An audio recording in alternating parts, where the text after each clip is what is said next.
اگر کوئی شخص سفر کی حالت میں قصر کے بجائے پوری نماز پڑھ لے تو اس کی نماز ہوگی یا نہیں ہوگی؟ دیکھیے گا، سیم اسی سوال کے جواب میں دارالفتاء دارالعلوم دیوبند نے یہ فتویٰ لکھا ہے، اور یہ فتویٰ نمبر ہے 1,61,587 نمبر کا۔ مسئلہ پہلے لکھا ہے دارالفتاء دارالعلوم دیوبند نے، ہم اس مسئلے کو سمجھے، اور وہ مسئلہ یہ ہے کہ احناف کے نزدیک، یعنی امام ابو حنیفہ رحمۃ اللہ علیہ کے نزدیک، مسافر پر 4 رکعت والی نمازوں میں حسب شرائط، یعنی جو مسافر کی شرطیں ہیں ان کے مطابق قصر کرنا واجب ہے، یعنی 4 رکعت والی نماز میں 2 رکعت پڑھنا واجب ہے، صرف گنجائش نہیں بلکہ واجب ہے، لازم اور ضروری ہے۔ اس لیے مسافر کے لیے 4 رکعت والی نمازوں میں اتمام کرنا، یعنی نمازیں پوری پڑھ لینا، درست نہیں ہے۔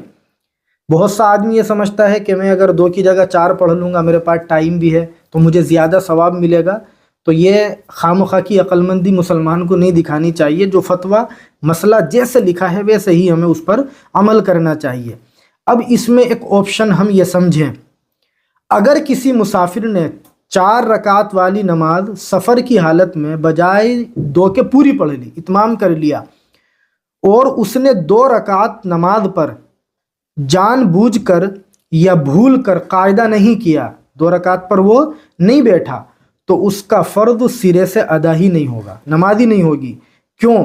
اس لیے کہ مسافر کے حق میں 2 رکعت پر قاعدہ کرنا یعنی بیٹھنا فرض ہو جاتا ہے، اور فرض چھوڑ دیا تو نماز نہیں ہوگی۔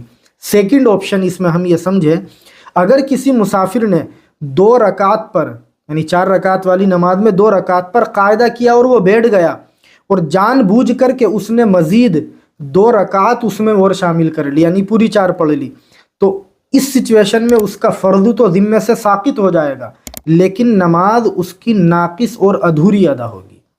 تو جان بوجھ کر ایسا نہیں کرنا چاہیے۔